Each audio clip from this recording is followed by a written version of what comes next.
Well, if you're watching this and you've made it to day 13, congratulations. You've managed to make your way the whole way through the first chapter of Titus in our Read Daily program. Already by the end of chapter 1, we've seen that a lot has been happening in this little letter. And so we're going to use today's devotion as a little bit of a recap to remind ourselves as to what we've seen so far.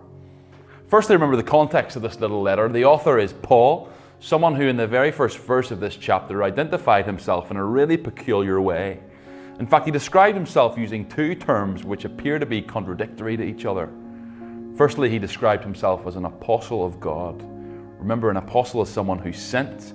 The early apostles were eyewitnesses to the resurrected Christ. In fact, in Ephesians chapter 2, verse 20, Paul tells us that the church itself was built upon the foundations of the apostles and the prophets. In other words, Paul identifies himself as someone who carries authority due to the fact that he's an apostle of God. But he doesn't just describe himself as an apostle of God, he also identifies himself as a servant of God. In other words, since Paul was radically transformed by the gospel, he's found himself under submission to this great God who rescued himself from sin. And so the author of this book is both an apostle, a position of great privilege, and a servant, a position of great humility. And so why does he write this letter, and who's he writing it to? Well, he's writing it to a guy called Titus. And it can appear from verse 5 in the first chapter that Paul and Titus had previously visited this island of Crete on a missionary trip to preach the gospel. And it appears that from this missionary trip, many people gave their lives to Christ. And so Paul moves on from Crete, but he leaves Titus behind. For what purpose?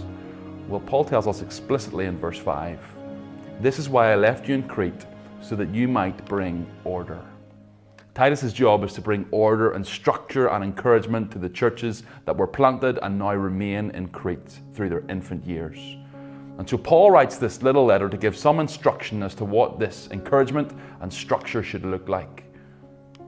If you could summarize Paul's key message in chapter 1, it could perhaps be that Titus ought to ensure that the gospel is kept central in the life of these churches. We see this message communicated to Titus perhaps in three movements throughout the first chapter.